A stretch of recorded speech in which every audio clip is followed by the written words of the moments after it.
दोस्तों, एक बात आप लोगों को बताना चाहता हूँ, या पता भी होगा शायद आप लोगों को। पर अगर इस बात को समझ जाओगे तो लाइफ में बहुत रिलैक्स फील करोगे। आप लोगों के अंदर जो डर है, क्योंकि ये बात मैं इसलिए कह रहा हूँ क्योंकि जितने भी लोग मुझसे मिलने आते हैं वो सभी लोगों का एक ही क्वेश्चन होता है कि यार आप पैसा कहाँ से कमाते हो। या अगर आप ये कहते हो कि यार मैं डायरेक्ट इनकम सोर्स से कभी भी पैसा नहीं कमाऊंगा, जैसे मैंने बोला मैं डायरेक्ट बिजनेस नहीं करूंगा, तो रोटी पानी के लिए पैसा कहाँ से आएगा, या और ऐसे बहुत सारे सवाल। तो नहीं मुझे लगा, या वो लोग कई टोनी। बार कुछ लोग आते हो कहते हैं यार आपकी जैसी ज़िंदगी जीना चाहते हैं, पर थोड़ा सा पैसा हो जाए, थोड़ा सा पैसिव चल इनकम हो जाए। तो ये सब चीज़ें, आओ। तो इन सब सवालों से एक बात मालूम पड़ता है कि अंदर एक डर है। किस चीज़ को लेकर के डर है? वो डर है भविष्य को लेके, बाय। फ्यूचर को। कि अगर आज हम आज की रोटी तो आप खा ही रहे हो, डर फ्यूचर को लेके है कि यार अगर हमने पैसा नहीं जमा किया तो कल रोटी कैसे खाएंगे, घर नहीं बनाया तो बच्चों का भविष्य का क्या होगा, हमारा हम बुढ़ापे में कहाँ रहेंगे। इस तरह के डर है। तो जैसे मैंने कहा भी था एक बार कि सांप के काटने से ज़्यादा सांप के काटे जाने का डर बहुत ज़्यादा होता है। सांप के काटने से आपको भले ही आप जाए गए, आपने इलाज करवा लिया, आपको वही मालूम है कि ज़्यादातर सांप बहुत ज़्यादा जहरीले नहीं होते, कुछ ही कैटेगरी के सांप जो होते हैं वो ज़्यादा जहरीले होते हैं। पर सांप का नाम आते ही एक दहशत आ जाती है ना, एक डर है। तो सांप काटेगा या नहीं काटेगा ये नहीं मालूम, पर उसके काटे जाने की संभावना से ही हम डरते रहते हैं। ऐसे ही सेम कहाँ जा रहे? जो भविष्य रुक। है, भविष्य के साथ भी यही कहानी है।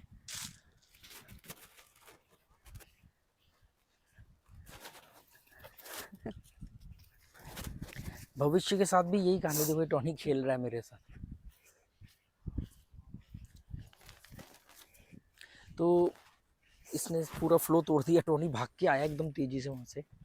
क्या होता है, भविष्य का डर हमारे को, भविष्य में कुछ गलत होगा नहीं होगा ये तो मालूम नहीं, पर गलत हो सकता है के नाम पर हम अपने वर्तमान में डर कर जीते हैं और अपनी उपलब्धियों से, उपलब्धियां नहीं, अपनी काबिलियत अपने पोटेंशियल से 50% ही परफॉर्म कर पाते हैं, मैक्सिमम वो भी।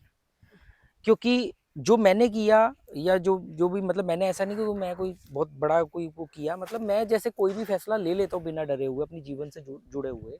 जैसे मेरे को जीवन से डर नहीं लगता है। कोई गुंडा आ जाए, गुंडागर्दी कर ले, कोई सामने बंदूक लेके खड़ा हो जाए, मैं डर जाऊंगा। पर जिंदगी जो सबसे बड़ा डर होती है उससे मैं नहीं डरता। ठीक है। तो दुनिया जो है उससे बहुत डरती है, दुनिया से मतलब मैक्सिमम लोग। तो वो मैक्सिमम लोग जो डरते हैं उससे, उसका कारण क्या है कि भविष्य में क्या होगा। अब भविष्य में कोई भी घटना अगर घटेगी तो उसकी प्रोबेबिलिटी 50% है कि ऐसा होगा या ऐसा नहीं होगा, इसके 50% चांसेस है। तो 50% जो नहीं भी होगा, हो सकता है कुछ गलत ना हो 50% आपके साथ। अब उस चक्कर में आप आज का अपना 100% खराब कर रहे हो, अपनी परफॉर्मेंस से 50% डाउन चल रहे हो, और आप श्योर शॉट भी नहीं हो कि ऐसा होगा कि होगा। उदाहरण के तौर पे आप ऐसे समझ लो कि अगर आपका बच्चा पढ़ाई में वीक है तो आपको एक टेंशन होती है कि अरे यार ये जीवन में क्या करेगा। टीचर भी बोलती कि पढ़ोगे नहीं, लिखोगे नहीं तो क्या करोगे जीवन में, नालायक बन जाओगे, फेल हो जाओगे, जीवन में फेल हो जाओगे। आपको भी यही लगेगा, इसलिए आप पढ़ाते हो। सरकारी नौकरी नहीं लगी तो क्या होगा, जीवन में असफल हो जाएगा, ये सब चीज़ें। आप भी जानते हो कि अगर वो पढ़ेगा लिखेगा नहीं कैसे आएगा? तो भी वो जीवन में सफल हो सकता है और तो भी नहीं भी हो सकता है। इसका इस बात से आजा कोई लेना देना नहीं है, केवल सपोर्टिंग टोनी। टूल पर ये चीज़ें काम करती हैं। पर आओ। हम फिर भी उसको डिसाइड करते हैं कि ये पढ़ेगा, ऐसे पढ़ेगा, फिर पढ़ के ये होशियार बनेगा, होशियार बन करके अच्छा इंसान बनेगा। और अच्छा इंसान बनने के लिए इंटीग्रिटी चाहिए होती है। इंटीग्रिटी मतलब ईमानदारी। वो कभी भी स्कूल नहीं डाल सकता, केवल वो पढ़ा सकता है। आज जितने भी लोग रेड लाइट जंप करते हैं वो सभी लोग स्कूल गए होते हैं, तो वहाँ पर इंटीग्रिटी कहाँ जाती है। जितने भी लोग बेईमानी करते हैं, हेरा फेरी करते हैं, वो लोग भी वेल एजुकेटेड होते हैं, सॉफ्टवेयर हैकर भी वेल एजुकेटेड होते हैं। तो इंटीग्रिटी डाली नहीं जा सकती पढ़ाई के माध्यम से, तो कम से कम बिल्कुल नहीं। साइकोलॉजिकल लेवल पे डाली जा सकती है, फिलॉसफी को समझ के डाली जा सकती है। जब आपके कुछ प्रश्नों के उत्तर मिल जाएंगे आपको, तो आपको लगेगा कि अरे यार पैसा तो सबसे टुच्ची चीज़ है, ज़रूरत है ज़रूरत तो इस कपड़े की भी है और कपड़ा है तो कपड़े के लिए पैसे की भी है, तो ज़रूरत तो है। पर आपकी इसकी अहमियत, अब ये ज़रूरत है, ये तो ठीक है, शर्ट पहननी पड़ेगी मुझे, पर ये शर्ट 2000 की ही होनी चाहिए, ये तो ज़रूरी नहीं है।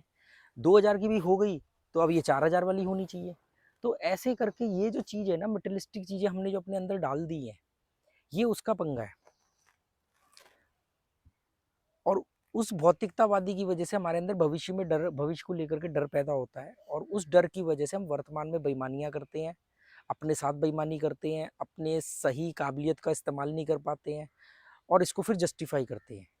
अब इसको जस्टिफाई कैसे करते हैं? ज़्यादातर लोग बोलते हैं जस्टिफाई कि हम भी ये कर लेते, पर परिवार है ना, वो जज्बात, मतलब जज्बात को बीच में ले आते हैं। वो कहते हैं कि बीवी है, बच्चे हैं, इसलिए हमने ये कदम नहीं उठाए।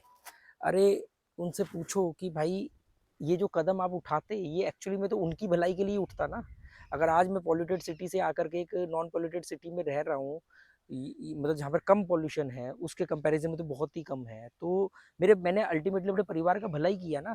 अगर आप अपने बच्चों के दिमाग से भौतिकतावादी डर निकाल दोगे, भविष्य का डर निकाल दोगे, तो आप उनका भला ही तो करोगे।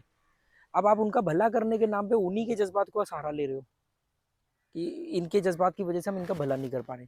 सच ये है कि आप अपना ठीकरा दूसरों के ऊपर, दूसरे रिश्तों के ऊपर फोड़ रहे हो। एक्चुअली में आपके अंदर खुद में दम नहीं है, खुद डर आपके अवचेतन मन के अंदर बस गया है, कंडीशनिंग आपकी हो चुकी है, और अब आप उस कंडीशनिंग को तोड़ नहीं पा रहे, पर अंदर कहीं ना कहीं अपराध बोध होता है, गिल्ट होता है, आप जानते हो कि हाँ ये चीज़ सही है। इसीलिए आप मोटिवेशनल स्पीकर्स को देख सुनते हो, इसीलिए आप संत महात्मा इनके प्रवचन सुनते हो। उन्होंने कोई रॉकेट साइंस वाली बात नहीं बोली है, सब चीज़ें पहले से खोजी जा चुकी हैं, पहले से मौजूद थी। ठीक है, उनकी बातें सुनते हो, फिर अपने आप को धैर्य वो करते हो, फिर अपराध बोध होता है, फिर उसके रीज़न ढूंढते हो। तो रीज़न है कि जी बीवी नहीं करने दे रही, माँ बाप नहीं करने दे रहे, माँ बाप बूढ़े हैं, माँ बाप बीमार हैं। अभी मुझे किसी से बात हो रही थी, उन्होंने कहा कि यार आपको पता है बीमारी कभी बोल के नहीं आती। मैं बोलता हूँ नहीं, बीमारी बोल के आती है, पर जब वो बोल रही होती है हम उस समय सुनना नहीं चाहते हैं। जब वो बीमारी बोल रही होती है कि मैं आ रही हूँ, मैंने तुम्हारी तरफ चलने की यात्रा शुरू कर दी, तब हम उसको मानते नहीं है। क्या आदमी एक दिन में मोटा होता है? बीमारियां बोल करके आती हैं, हम देखते नहीं है उनको, हम सुनते नहीं है उनको। जब वो प्रत्यक्ष रूप से, मेजर रूप में हम पर हावी हो जाती, तब हम कहते हैं देखो बीमारी अचानक आ गई। कोई बीमारी अचानक नहीं आती, मोटापा अचानक नहीं आता, ऐसी मोटापा अचानक जाएगा भी नहीं। आज मैं जितना मर्जी मेहनत कर लूँ, मैंने जो 23-24 साल की उम्र में गलतियाँ करी, वो जो मेरा पेट थोड़ा सा बाहर है, आज मैं बहुत मेहनत करने के बावजूद भी वो पेट अंदर नहीं जा रहा है, वो जाएगा एक बहुत बड़े कठिन परिश्रम से, बहुत वो। इसीलिए बोलता हूँ कि दोस्तों, जवानी में की गई गलतियाँ, अभी करी गई गलतियाँ आपको बाद में बहुत बहुत ज़्यादा आपको मेहनत करनी पड़ेगी उसको हल करने के लिए। तो ये बात, मुझे पता नहीं मैं क्या बोल रहा हूँ, कैसे बोल रहा हूँ, अगर समझ में आए तो ठीक है, नहीं तो okay, goodbye, thank you.